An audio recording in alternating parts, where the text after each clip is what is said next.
Welcome to the first episode of The View from First Grade. Kristen and I, a while back, decided that we would create a bit of a private podcast just for you. And this is an opportunity for us to connect and be in contact with you as we go throughout the year. We will bring these to you. We'll always let you know when we post a new one, and we will cover different topics that really matter to us in first grade. Today, we're going to start talking about our life skills. We teach different life skills throughout the year here in first grade, and we focus on ones that we think are going to be doable and suitable for 6 and 7-year-olds. The reason why we study life skills is because it's a highly recommended best practice in education. It is helpful for us to hone in on things that kids can do independently and to give them the opportunities to practice these things both in the classroom and then they carry over at home. One of the things that we have been really aware of is there are life skills that are appropriate for first grade, and then there are life skills that are appropriate at different levels. We love when teachers at Chicago Christian cover life skills, and we have found for our own students that it really helps them to grow in autonomy when they are learning these skills. They find that they are more capable than they might have known, that they can be helpful in your house, that they can help even with getting their themselves ready in the morning. There are lots of things that they find about themselves. We really see that as they work on these skills, even ones that can be a little bit difficult, like shoe tying, that it builds in them a stick-to-itiveness that is really important for them as learners. This is just a small way that they can learn that, but it will carry over to when they're struggling in reading or in math or learning a new concept that's really hard for them. They're going to have that stick-to-itiveness that they need to really go at it and make sure that they learn a thing. We see that they show how proud they are of themselves when they learn something like this. When we're talking about shoe tying, they're really trying so hard. And when they finally get it, there's just this excitement. I've also seen, I don't know if you've seen this, but I've seen them outside, they're teaching each other, or if somebody needs their shoe tied, a first grader will offer to go do it, which is so cool to see when they're so excited about their capabilities. So we love that. Yeah, we sort of hype up sort of the skill of the month that we're working on here at school. And then we can tell that you guys are hyping it up too, because once that skill is learned, they come in like that day, like, today's the day I'm going to tie my shoes. I'm so ready to show you. I can't wait to be a part of the shoe club. And that's just really fun for us to see that they have worked really hard on a skill, and then they're so proud to share it with us. For sure. It's a special moment. We love that. We really do. So there's a couple of life skills that we're going to work on throughout the year. We've obviously started with tying shoes. Other things that we think is appropriate for 6 and 7-year-olds that we're going to be addressing throughout the year is learning their address and phone number. That's a great thing, even just for safety reasons, for them to know their phone number and address if they need to get a hold of mom or dad or need to tell an important adult. We'll also be teaching them how practical things like how to find page numbers. This is helpful for our learning. We turn to a lot of different pages in our reading and our math journal and locating how that is. Even working on turning to different pages in a Bible too is also an interesting task to teach them. And that's something we've noticed is it can be really difficult for children. There's a million reasons why that could be, but when we are reading together, there is this sort of stall in the middle while we try to figure out where is this page. So we're teaching them how to use the table of contents, and they're going to be working on learning how to find those pages. And that's an easy thing to work on at home too, making them do that and try and notice that the pages go in order. That's really helpful. We will also be teaching some other things like folding. They could be helpful around the house, and learn how to fold laundry and learn how to fold papers. Even we do a lot of folding of construction paper and things here in classroom. Learning how to make a sandwich.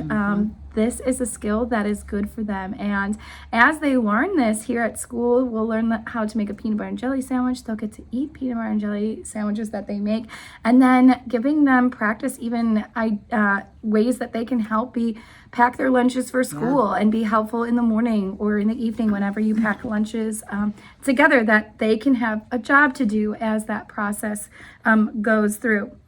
I also just want to say with the sandwiches, I know some people who have children who are a little bit more cautious about what they eat might feel some nervousness about that.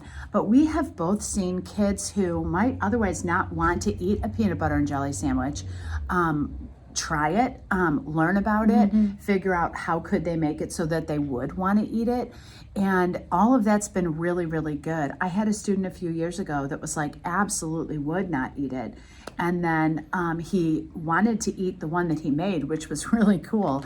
And then later the parent was like, I need to know exactly what jelly it was, exactly what peanut butter it was, because he was really willing to do it. Right. He was willing to make it and eat it. And customize it. Because Yes, he might have totally. liked, a little bit less jelly or a little bit more Yes. peanut butter, or maybe just one of those things. Yeah, Yes. and on that day when we do it, we'll let you know in advance. And when we do it, we'll go ahead and send those home unless it gets eaten, and you can do with it what you will. But it is a really fun activity that we do here, and so a skill that's helpful to you because they are old enough to start helping with making lunches. And on a weekend, you could even practice that sort of thing. We also talk about balancing out like nutrition later in the year, and then what kinds of things went in the lunch so that they have that good mix of healthy items to eat. And then we also do a lot of cooking in first grade. And that's one of the things that we both love to do as teachers and moms. We love to cook. We love to be in the kitchen. And why not share that joy with the kids and teach them life skills along the way? So we've already done some cooking this year. We're about to do some more. But we just love teaching kids how to measure, cooking utensils to use, how to follow a recipe, and then how to make a product and enjoy it too. And there are some other things that we will roll out over time. We are actually working on a long-term plan for some things that they will learn to do that they can use to help others. And even this cooking situation, they can use to help others. You might be aware of the banana muffins that we did last year, which was a really big deal in our class. And that was a skill that they learned to do, and it made literally a life-changing difference in the lives of people in the world. And so while sometimes it might seem like, why are we doing these things? The cool thing is it takes all of the different things that we're teaching them, like in class, whether it's reading or math, or whether we're using it in art and fine motor control, and we're putting these things into real life practice, which is really a great way for kids to know that their education matters. So as we go through this year, you'll probably hear some more ideas about things that we cannot wait to teach them. And some of those things will really impact other people. Also, just following a process, you know, working through a process and following it and step by step, and then being able to share with someone else that process. So anytime we work on a life skill here at school, please ask your child to share the process of what they did and how they learned it. We shared our process of making applesauce with you at our celebration of learning, and that shows that they mastered that skill. They were able to do it themselves, but then to really master it, they have to be able to teach someone else what they did. So continue to ask good questions as you hear about the learning that happens here at school. And as we move forward, we know that this is a short podcast. We do have hopes to have some that are short and some that are a little bit longer.